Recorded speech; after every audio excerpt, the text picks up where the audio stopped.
और अब मैं जिस शख्सियत को दावत देने जा रहा हूँ, बिलाशुबा आप अच्छी तरह जानते होंगे और नज़रें मरकूज़ हो गई होंगी कि मैं किनको बुलाना चाहूँगा, जिनका बार बार नाम आ रहा है, बल्कि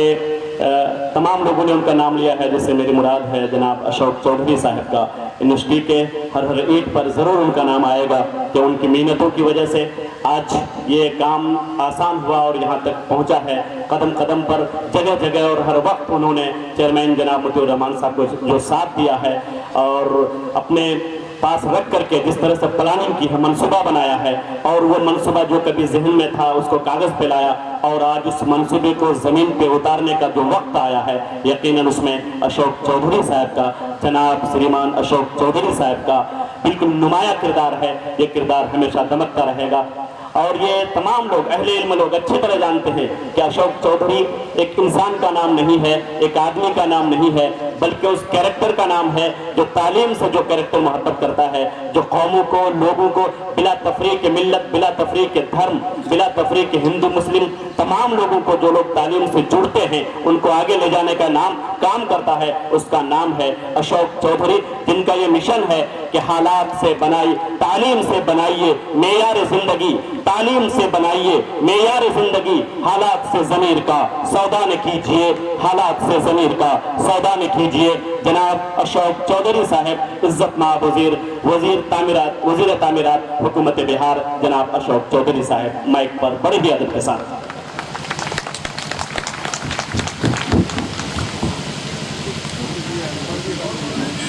आज के इस कार्यक्रम में उपस्थित बिहार सरकार के सम्मानित मंत्री अल्पसंख्यक कल्याण, हम लोगों के भाई जमा खान साहब, हमारे पार्टी के सम्मानित जिला के अध्यक्ष पूर्व मंत्री नौशाद आलम साहब, सम्मानित हम लोगों के विधान परिषद में जोशीले एनडीए के मजबूत और सीमांचल के हमेशा चिंता करने वाले माननीय विधान पार्षद दिलीप जायसवाल जी, बहादुरगंज के हमारे सम्मानित एमएलए अंजार साहब, पूर्व विधायक मास्टर मुजाहिदीन साहब, कोचा धामन के हमारे सम्मानित विधायक इजहार साहब, यहाँ पर उपस्थित पूर्व विधायक कमरुल होदा जी, असगर इमाम साहब, brigadier pro vice chancellor AMU university के ब्रिगेडियर सैयद अहमद अली साहब, हम लोगों के सम्मानित मित्र और इस तौकीद एजुकेशन सोसाइटी के सम्मानित चेयरमैन मौलाना, जिनके आग्रह पर, जिनके इस कार्यक्रम में हम लोग सब शरीक होने के लिए आए हैं, मौलाना मुतीउर रहमान साहब, हारून साहब, हम लोगों के बड़े भाई त्रिलोक चंद जैन जी और यहाँ पर उपस्थित सभी हमारे सम्मानित अभिभावक। निश्चित रूप से एक खुशी की बात है, हम सबसे पहले इस मुतीउर रहमान साहब से तो बड़ा लंबा रिश्ता है, पुराना रिश्ता है। वैसे तो मुतीउर रहमान साहब सियासत में है नहीं, लेकिन इतना मेरा प्यार रहा कि इनको हम जबरदस्ती सियासत में खींच करके ले आए और पिछले लोकसभा और विधानसभा में और उसके पहले जब हम कांग्रेस पार्टी के अध्यक्ष थे उस समय से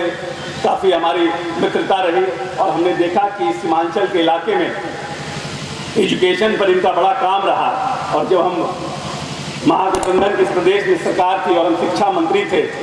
तो हम जब यहाँ पर आए थे तो मुझे मालूम चला कि जब इनके वालिद जिंदा थे तो हमारे नेता और प्रदेश के मुख्यमंत्री नीतीश कुमार जी भी इस शिक्षण संस्थान में खुद भी आ चुके हैं और उन्होंने भी शिक्षण संस्थानों को देखा था। तो जब हम आए थे 2016 में, एक एक्सटेंशन काउंटर का यहाँ पर शिलान्यास था, उस कार्यक्रम में आए थे और उस समय के एमपी हमारे कांग्रेस के जिंदा थे मौलाना असरारुल हक साहब, बड़े भाई थे जहीदुर रहमान साहब, हमारे साथ मंत्री थे, उनके बड़े भाई, उनका एक कार्यक्रम था उनके स्कूल में, एनुअल फंक्शन था, उसमें हम आए थे और हमने मुतीउर रहमान साहब को कहा, क्योंकि जब हम 15 में बने थे शिक्षा मंत्री, उस समय प्राइवेट यूनिवर्सिटी एक्ट नई आई थी और हम समझते हैं कि हम पहला शिक्षा मंत्री हैं जिन्होंने प्राइवेट यूनिवर्सिटी एक्ट में सबसे पहले किशनगंज में हमारे साथी जो बैठे हुए हैं, हमारा माता गुजरी यूनिवर्सिटी का हमने एलओआई दिया था और कटिहार मेडिकल कॉलेज का भी एलओआई हमने ही दिया इस सीमांचल में। और ऐसा हुआ कि 4 महीने के लिए दोबारा मैं जब शिक्षा मंत्री बना तो इस एजुकेशन बुखारी यूनिवर्सिटी के एलओआई को भी हम ही को देने का मौका मिला, क्योंकि चुनाव के पहले मोतूर रहमान साहब माननीय मुख्यमंत्री जी से मिले थे और हम लोगों का प्रयास था। डॉक्टर अशोक चौधरी साहब जिंदाबाद जिंदाबाद। डॉक्टर अशोक चौधरी साहब जिंदाबाद जिंदाबाद। तो चुनाव के पहले चाहते थे कि इनको इसका यूनिवर्सिटी का हमें लेटर ऑफ इंटेंट मिल जाए, लेकिन चुनाव के पहले हो नहीं पाया। शायद ऊपर वाले ने मेरे हाथ से होने का लिखा था, इसीलिए जब हमारा दोबारा सरकार बनी तो एजुकेशन विभाग मेरे पास आया और हमने प्रयास किया कि हमारे रहते रहते इस बुखारी यूनिवर्सिटी का हम LOI मोतूर रहमान साहब को दे देंगे। कम से कम मोतूर रहमान साहब को लगेगा कि मेरा दोस्त शिक्षा मंत्री बना, तो कम से कम उन्होंने अपने दस्तखत से इस LOI को देने का काम किया। आज खुशी का दिन है। कल जब वली रहमानी साहब की जानकारी हम लोगों को मिली, हम लोग रास्ते में थे तो बड़ा दुख हुआ। अभी कुछ दिन पहले वली रहमानी साहब घर पर आए थे और उनका जब हम बहुत लंबे समय से हमारे पिताजी के साथ उनका बड़ा हमारा लंबा संबंध रहा है, बहुत आत्मीय पारिवारिक संबंध रहा है। हमेशा जब जब कुछ बात रहता था वली रहमानी साहब निश्चित रूप से फ़ोन करके कुछ मार्गदर्शन देते थे, कुछ बात कहते थे। दुख हुआ क्योंकि उनके बेटे से हम लगातार संपर्क में थे, क्या उनका डेवलपमेंट हो रहा है। तो पहले तो विश्वास ही नहीं हुआ कि ऐसा कुछ हुआ होगा। फिर हमने गाड़ी से उनके बेटे को फ़ोन किया तो उन्होंने बताया कि ऐसा। फिर हम मोतूर रहमान साहब को फ़ोन किए तो मुझे लगा कि वली रहमानी साहब ता जिंदगी अल्पसंख्यकों के शिक्षण संस्थानों के कैसे हम आगे बढ़ाए, और रहमानी खट्टी के संस्थापक थे और चाहते थे कि जो बड़ी आबादी इस प्रदेश में मुसलमानों की है उसको हम कैसे ज़्यादा से ज़्यादा अच्छी शिक्षा व्यवस्था दे सके। इसीलिए उनको रूप को निश्चित रूप से, और मात्र 15-20 दिन पहले एक कार्यक्रम में मोतूर रहमान साहब के साथ उनसे हम मिले थे और उन्होंने कहा था कि यूनिवर्सिटी के शिलान्यास में हम जरूर चलेंगे। इसीलिए हमने सोचा कि कार्यक्रम को बंद करना ठीक नहीं होगा, क्योंकि उन्होंने ताउम्र शिक्षण संस्थानों के निर्माण में अपनी जिंदगी का पूरा जिंदगी लगाया है। चाहा है कि इस प्रदेश में हमारे जो अल्पसंख्यक के हमारे बच्चे हैं वो कैसे आगे बढ़ सके। सच्चर कमेटी की रिपोर्ट आई थी तब तक बहुत से शिक्षण संस्थान के जो हमारे माइनॉरिटी के लोग थे वो हमेशा कहते थे कि हिंदुस्तान में मुसलमानों की शिक्षा की स्थिति अच्छी नहीं है। 2 कौम, इसकी आबादी बहुत बड़ी है इस देश में, लगभग 35% 40% आबादी है दलितों की और अल्पसंख्यकों की। वो 40% जो आबादी है अभी भी आज़ादी के इतने साल बाद भी राजनीतिक रूप से, शैक्षिक रूप से, सामाजिक रूप से और आर्थिक रूप से कमजोर है। इसीलिए सरकार ने बहुत से कानून बनाए कि उनको हम मेन स्ट्रीम में लाने का काम करें, लेकिन फिर भी सरकार के कानून बनाने के बावजूद भी आज़ादी के 73-74 वर्ष बाद भी जो शिक्षा की व्यवस्था होनी चाहिए इस कौम में वो नहीं है। कहीं न कहीं जो इस समाज के लोग रहे, जो इस समाज के नेता रहे, उनमें कहीं न कहीं कमी रही, जिसके चलते 75 साल की आज़ादी के बाद भी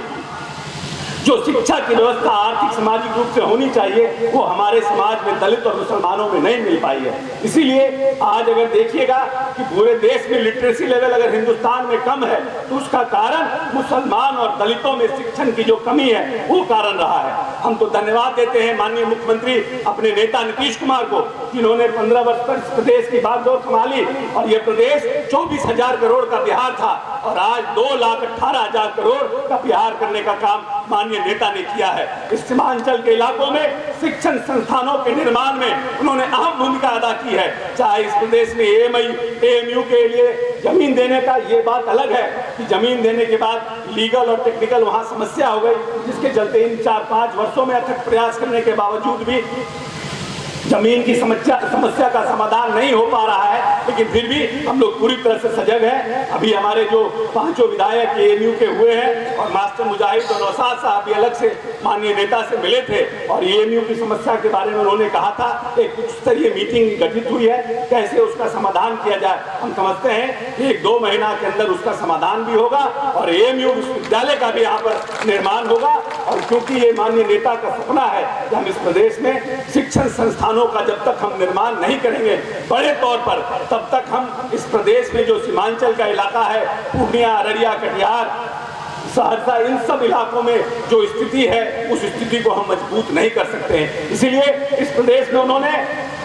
जब से माननीय नेता इन 15 वर्षों में आए, Aryabhatta knowledge university, NIT, BIT इस प्रदेश में, पूर्णिया, मुंगेर का विश्वविद्यालय, बहुत से संस्थाओं का निर्माण किया। और जो जब माननीय नेता इस प्रदेश में आए थे 10.5% बच्चे स्कूल के बाहर थे। इस प्रदेश में तालमी मरकज का गठन करके, टोला सेवक का गठन करके इस प्रदेश में जो 10.5% बच्चे स्कूल के बाहर थे, जो दलित और मुसलमानों के बच्चे थे, उनको स्कूल में लाने का काम किया। और आपको जान के प्रसन्नता होगी कि 1% से कम बच्चे अब स्कूल के बाहर रह गए हैं। अब हमें और शिक्षा में काम करने की आवश्यकता है। माननीय नेता चाहते हैं कि हम इस प्रदेश को 21वीं सदी का बिहार बनाएंगे। 21वीं सदी का बिहार तभी बन सकता है जब हम बड़ी आबादी दलित और पिछड़ों की, जो इस प्रदेश में अल्पसंख्यकों की आबादी है, जब तक हम उनको शिक्षित नहीं करेंगे, उनको हम मेन स्ट्रीम में नहीं लाएंगे। जो बड़ी आबादी इस प्रदेश में आधी आबादी महिलाओं की है, छात्राओं की है, उसको हम जब तक शिक्षित नहीं कर पाएंगे तब तक 21वीं सदी का जो बिहार का सपना उन्होंने देखा है वो सपना पूरा नहीं हो सकता है। हम मोतीउर रहमान साहब को दिल की गहराइयों से धन्यवाद देते हैं, इसलिए नहीं कि हमारे मित्र हैं, हम उनको जानते हैं, कि हम इसलिए धन्यवाद देते हैं कि शिक्षण संस्थानों के निर्माण के लिए बहुत से लोग बिजनेस करते हैं, बहुत से लोग बहुत तरह के काम करते हैं, लेकिन कोई व्यक्ति बहुत कम होता है जो शिक्षण संस्थानों का निर्माण करता है। हम पूरी ताकत के साथ और दिल से आपको कहते हैं कि इस यूनिवर्सिटी के निर्माण में जितनी भूमिका का निर्वहन मोतीउर रहमान साहब करेंगे, उससे कम हम लोग इस यूनिवर्सिटी के निर्माण में अपनी भूमिका का निर्माण कम नहीं करेंगे। जब जब जहां जहां भीख मांगने की जरूरत होगी, जहां जाने की जरूरत होगी, क्योंकि इस प्रदेश और इस इलाके में जो मुसलमानों की इतनी बड़ी आबादी है, जब तक कि शिक्षण संस्थान मजबूत नहीं होंगे तब तक हम अपनी आने वाली पीढ़ी को आगे बढ़ा नहीं सकते हैं। हमारी विरासत क्या थी? हमारी विरासत थी नालंदा, हमारा विरासत था विक्रमशिला, हमारे पास जैन गुरु थे, हमारे पास बुद्ध थे, हमारे पास चाणक्य थे, हमारे पास आर्यभट्ट थे, हमारे पास हमारी जो विरासत है सबसे सशक्त और मजबूत विरासत है। हमने पूरे दुनिया को आईना दिखाने का काम किया है, लेकिन उन कुछ पिछले 25, 30, 40 वर्षों में हमारी स्थिति बिहार की क्या हुई? हम सबसे पीछे चले गए। लेकिन हम जानते हैं कि हमारा डीएनए मजबूत है। हम अगर आप आज देखिएगा पूरे देश में अगर कोई आईएएस की कंपटीशन हो सबसे ज्यादा बिहारी, आईपीएस की कंपटीशन हो सबसे ज्यादा बिहारी, इंजीनियर डॉक्टर बनने का कंपटीशन हो सबसे ज्यादा बिहारी है। तो इसलिए अगर जब तक हम नए नए शिक्षण संस्थानों का निर्माण नहीं करेंगे, हम अपने नौजवान साथियों को मौका नहीं देंगे। इसीलिए माननीय नेता ने 7 निश्चय पार्ट 2 में जो उन्होंने घोषणा किया इस प्रदेश में स्किल डेवलपमेंट पर और विद्यालय शिक्षण संस्थानों के निर्माण पर उन्होंने जोर देने का काम किया है। कि हम आने वाले नौजवान जो बड़ी आबादी है, बिहार सबसे ज्यादा इस पूरी दुनिया में सबसे घनत्व की जनसंख्या वाला प्रदेश है, पर स्क्वायर मीटर जो हमारी जनसंख्या है वो पूरी दुनिया में सबसे ज्यादा है। इसीलिए हम सब के लिए एक चुनौती है, हम सब के लिए एक बड़ा जिसको बोलते हैं